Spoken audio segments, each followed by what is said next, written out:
अस्सलाम वालेकुम students, welcome to my YouTube channel. इस वीडियो में हम क्लास 10th मैथ की मश्क 3.4 का सवाल नंबर 3 हल करेंगे। सवाल नंबर 3 है, अगर ये कालब जो है 4ab3 और कालब 6 ये दोनों ज़रब हो रहे हैं, बराबर है कालब 6 3।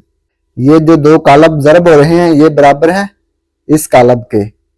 हो तो ए और बी की कीमतें मालूम कीजिए। ए और बी की कीमतें हमने मालूम करनी है। ये रिलेशन हमें दिया हुआ है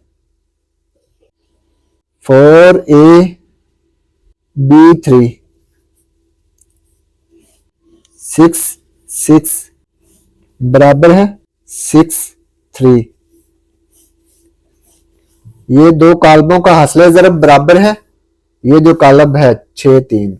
अब क्या करेंगे, ये जो दो कालब हैं इनको ज़रब करेंगे। ये देखें, ज़रब करने के लिए पहले हमने चेक करना है कि ये ज़रब हो सकते हैं या नहीं। तो पहले कालब के कालमों की तादाद दूसरे कालब की कतारों की तादाद के बराबर होनी चाहिए। तो ये देखें, ये जो पहला कालब है इसके दो कालम हैं और दूसरे कालब की दो कतारें हैं, तो कालमों और कतारों की तादाद बराबर है, तो इनको हम ज़रब कर सकते हैं। तो क्या करेंगे, ये जो पहली कतार है इसको ज़रब करेंगे इस कालम से। तो ये देखें, 4a को 6 6 से ज़रब करेंगे तो क्या आएगा, 4 को 6 से ज़रब किया, 4 ज़रब 6, दरम्यान में प्लस, a को 6 से ज़रब करेंगे, a मल्टीप्लाई 6 है।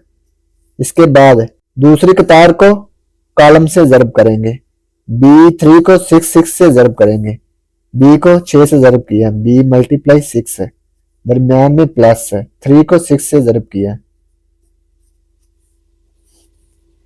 6 3। इसके बाद इनको ज़रब करेंगे, 4 6 are 24 प्लस 6a, b को 6 से मल्टीप्लाई किया, ये आ गया 6b प्लस 3 6 are 18 इक्वल है 6 3। अब ये देखें, ये दो कालब बराबर हैं तो इनके मुतनाज़िर अरकान भी बराबर होंगे। ये 24 प्लस 6a बराबर होगा 6 के। ये जो 24 प्लस 6 है ये एक ही रकम है, ठीक है, क्योंकि ये जमा हो रहा है ना, तो ये एक ही रकम है, तो ये 6 के बराबर होगा। 6b प्लस 18 बराबर होगा 3 के। तो लिखेंगे, चूंकि दोनों कालम मसावी हैं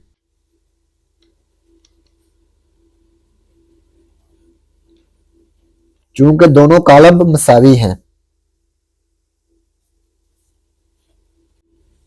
लिहाजा इनके मुतलका अरकान एक जैसे होंगे, यानी कि बराबर होंगे, एक जैसे होंगे। मुतलका अरकान क्या होता है, ये जो 24 प्लस 6 है ये 6 का मुतलका अरकान है, 6b प्लस 18 ये 3 का मुतलका अरकान है। तो ये मुतलका अरकान एक जैसे होंगे, यानी कि मुतलका अरकान बराबर होंगे। लिखेंगे 24 प्लस 6a इक्वल है 6 है, और ये 6b प्लस 18 बराबर होगा 3 के। 6b प्लस 18 बराबर 3 है। यहां से हम a की वैल्यू मालूम करेंगे। ये जो प्लस 24 है ये दूसरी साइड पे जाके माइनस 24 हो गया, इधर बढ़ गया प्लस 6a, ये प्लस 24 इस तरफ आ गए माइनस 24 हो गया, 6 माइनस 24 6a, 6 माइनस 24 ये आ गया माइनस 18। बड़ी रकम में से छोटी रकम को माइनस करेंगे, अलामत बड़ी रकम की लिखेंगे। ये देखें माइनस 24 जो है ये बड़ी रकम है तो अलामत आएगी माइनस। इसके बाद ये देखें a के साथ 6 ज़रब हो रहा है, तो ये 6 जो है ये दूसरी तरफ जाके तकसीम हो गया, 6 1 6 6 3 18, तो ये आ गया माइनस 3। a की वैल्यू 3 आ गई।